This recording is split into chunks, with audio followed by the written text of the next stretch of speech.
are regulated in Islamic inheritance law, custom inheritance law, and Dutch inheritance law of the civil code.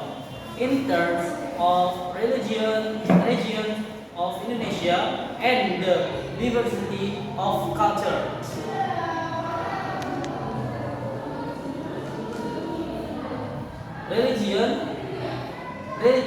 Religion and custom in the kinship system in each region.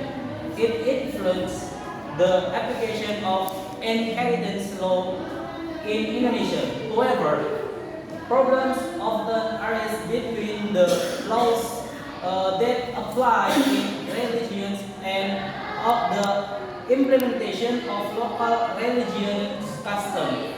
The author discussed the application of Islamic inheritance law in Indonesian. Statement of inheritance law, which is a good instrument for maintaining the integrity of family relationship, in addition to avoiding or resolving disputes, suits, even enmity.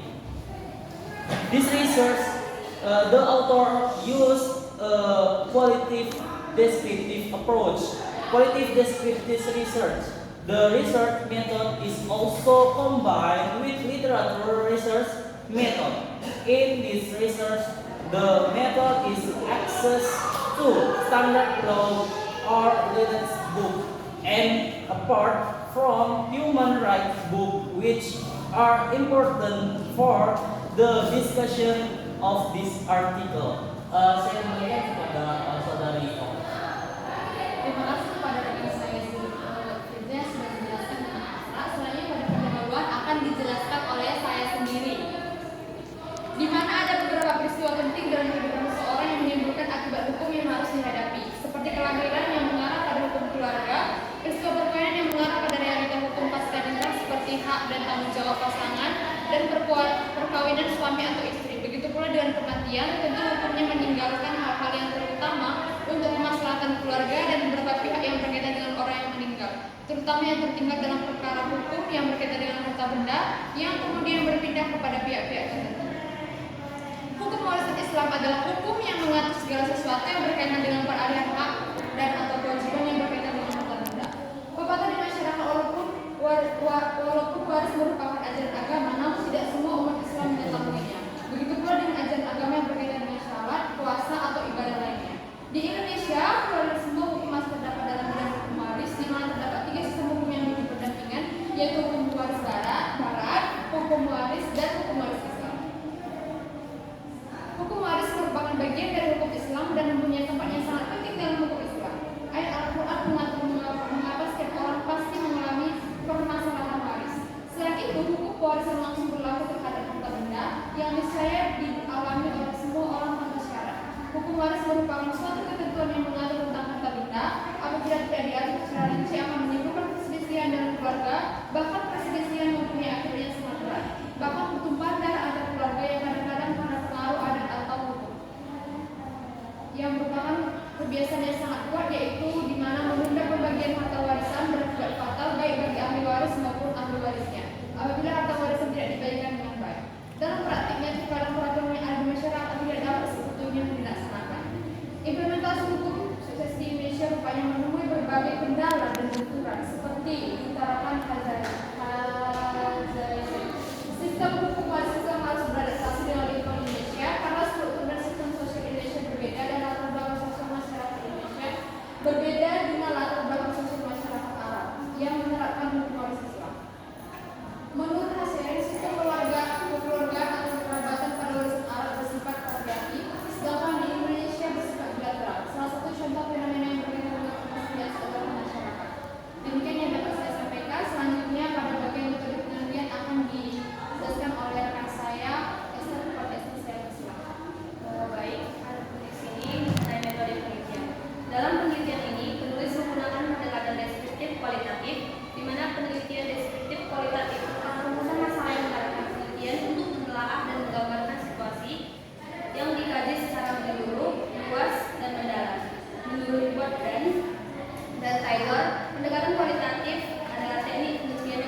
Baik, terima kasih. Saya akan melanjutkan tentang hasil dan pembahasan pada jurnal artikel kami. Jadi di dalam artikel jurnal kami terdapat kedudukan hukum Islam dalam pembagian waris di masyarakat Indonesia. Jadi hukum yang berlaku di Indonesia bersifat transindental atau horizontal. Artinya selain berhubungan dengan sesama manusia dan lingkungan juga, hukum di Indonesia berhubungan juga dengan Allah Subhanahu wa taala. Hal lainnya dengan hukum sekuler yang berlaku di negara-negara barat. Sifat hukum Indonesia tersebut terdapat pada Pancasila yang dijelaskan dalam Mukadimah dan pasal 29 Undang-Undang Dasar 1945 dalam Mukadimah atas berkat rahmat Allah. Jadi menunjukkan Allah yang menjadi sumber proklamasi dan seterusnya yang mengatur sumber kehidupan sehari-hari. Nah, jadi di dalam ketentuan Dekret Presiden tanggal 5 Juli 1959 yang kembali menegaskan bahwa rangkaian kesatuan konstitusi merupakan kembali dari hukum Allah yang menjadi sumber hukum di Indonesia. Hukum Allah dapat diketahui di dalam Al-Quran dan hadis Rasulullah SAW dan hasil ijtihad para ahli hukum Islam. Namun ketika sumber hukum yang dihubungkan dengan ibadah umumnya, tekstualnya sudah jelas dan pasti. Sedangkan berhubungan dengan muamalah sebagai besar tidak dibahas dan disinggung dan dieksplisit. Hal yang demikian di dalam Rasulullah dan Allah Subhanahu wa taala tidak mengatur syariat Islam secara menyeluruh, tetapi justru kebijaksanaan yang sangat luar biasa dan memberikan sepenuhnya kepada ulama, cendekiawan, pemerintah atau orang-orang keahlian yang bisa menganalisa, memecahkan masalah-masalah kehidupan manusia secara baik dan secara individual dalam masyarakat maupun dalam suatu negara. Selanjutnya para ahli tersebut melakukan pengkajian secara kontekstual atau ijtihad guna menetapkan hukumnya yang sesuai dengan kemaslahatan masyarakat dan kondisi dari masyarakat itu sendiri. Jadi hukum Islam atau hukum kewarisan Islam dalam Al-Quran hanya mengatur ahli waris kelompok pertama dari pewaris atau orang yang meninggal dunia, yaitu anak pewaris, suami atau istri pewaris, ayah atau ibu pewaris. Sedangkan untuk saudara pewaris apabila tidak sebagai ahli waris harus diperlukan persyaratan seperti tidak adanya anak karena kalalah atau punah. Artinya pewaris tidak mempunyai anak. Untuk ahli waris lain yang telah disebutkan tersebut merupakan pemenuhan pengembangan yang diserahkan oleh Allah Subhanahu wa taala kepada umat Islam yang memenuhi persyaratan keahlian dalam bidang hukum kewarisan. Jadi di dalam sistem hukum perdata di Indonesia termasuk yang mengatur hal waris yang masih bersifat pluralisme atau beraneka ragam. Nah, terus yang selanjutnya pembagian harta warisan berdasarkan hukum Islam disebutkan dengan faraid. Pembagian harta warisan ini didasarkan pada Al-Quran surah An-Nisa ayat 11 yang berbunyi, Allah menyariatkan bagimu tentang pembagian pusaka untuk anak-anakmu, yaitu bahagiakan seorang anak lelaki sama dengan bagian dua orang anak perempuan. Jika anak itu semuanya perempuan lebih dari dua, maka bagi mereka 2/3 dari harta yang ditinggalkan. Jika anak perempuan seorang saja, maka ia memperoleh separuh harta dari warisan orang tua. Dan kedua ibu bapak bagi masing-masing 1/6 dari harta yang ditinggalkan. Selanjutnya di dalam Islam dipandang sebagai bagian dari ajaran agama dan norma-norma yang bersumber pada agama. Umat Islam meyakini bahwa hukum Islam berdasarkan wahyu ilahi. Oleh karena itu, hukum Islam biasanya disebut syariah, yang berarti jalan yang digariskan Tuhan untuk manusia. Kedudukan hukum Islam dalam Undang-Undang Dasar 1945 dapat dilihat secara khusus dipahami bahwa pasal 29 ayat 1 Undang-Undang 1945 dalam pasal 29 ayat 1 dinyatakan bahwa negara berdasarkan ketuhanan yang Maha Esa.